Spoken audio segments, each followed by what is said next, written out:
विभिन्न दाबी नहीं बालेश्वर मेडिकल ले सुरक्षा कर्मी आंदोलन। बालेश्वर जिला बड़ मेडिकल ले नियमित भाव ड्यूटी करी ठीक समय रे प्राप्य न पाइबा, ईपीएफ एवं ईएसआई अर्थ जमारे अनियमितता हेउथिबा अभियोग आनी सुरक्षा कर्मी माने कार्य बंद आंदोलन करथिले। एही सबु समस्या उपरे सिक्यूरिटी एजेंसी कर्तृपक्ष गुरुत्व देबा पई दाबी करथिले। दाबी पूर्ण न हेले केही कार्य रे जोग देबे नाही बोली सुरक्षा कर्मी माने चेतावनी देइथिले। डिसेम्बर रु आज पर्यंत ईपीएफ पैसा 3 मास बहुत कम देती।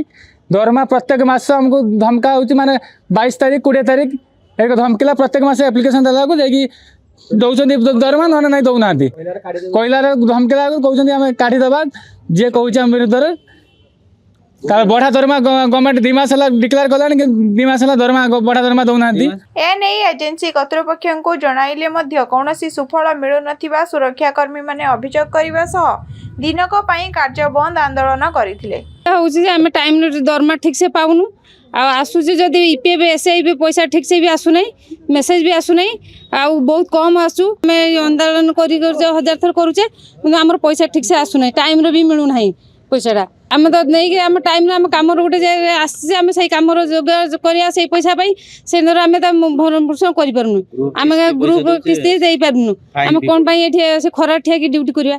सुरक्षा कर्मी अभियोग संपर्क में एजेंसी अधिकारी मानक सह जोगाजोग करिवारु आज संध्या सुधा समस्यार समाधान हेबो एवं मासकर दरमा बाकी रहिछि बोली कहिथिले। एटा संध्या सुधा हम सटार कर दू सेटा गत एप्रिल पेपर हेतिला हम एबे पेरोल एंट्री से एबे सर बता दीजिए क्या है प्रॉब्लम क्या हुआ है बता दीजिए। रेलवे का सैलरी का था, वो सैलरी का कुछ पेमेंट आने वाला था, आज आ जाएगा। पेमेंट 1 महीना का है जो मई का जून में मिलने वाला है, वही और कोई पेमेंट बाकी नहीं है। सेपटे अधिकारी ठारू प्रतिश्रुति पाइबा परे सुरक्षा कर्मी माने आंदोलन ओहरी थिले।